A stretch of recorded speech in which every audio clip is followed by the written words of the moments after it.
February 15 na ang simula ng biyahe ng mobile e-library ng Cauayan City. Sa unang arangkada nito, ang Barangay Villa Conception sa Forest Region ang susubok sa high-tech na library kung saan meron ding sinihan. Nagpapatrol Julius Camba. Sa 15 ng buwang kasalukuyan, babiyahe sa lungsod ng Cauayan ang kauna-unahang mobile e-library sa Isabela. Unang destinasyon ay Barangay Villa Concepcion sa Forest Region. Kargado ng 20 laptop computer ang air-conditioned bus na lilibot sa mga pampublikong paaralan sa lungsod.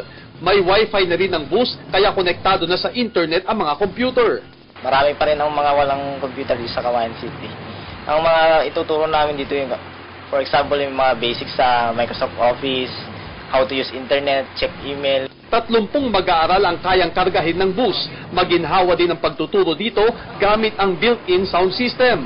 Classroom setting na merong instructor, so merong mga magpapacilitate sa mga bata. 3 araw na maglalagi sa mga paaralan ang mobile e-library. Sa gabi, kayang mag-transform ng bus bilang sinihan, kung saan mga educational videos ang ipapalabas. Correct. Magdadala kasi kami ng isang projector. So, sa gilid ng bus, tatayo namin yung tripod namin na ganyan. Tapos magkakaroon kami ng film viewing sa labas. Pero yung mga film viewing na yung mga educational videos lang po yung lalagyan namin. Nagkakahalaga ng 3 milyong piso ang bagong pasilidad.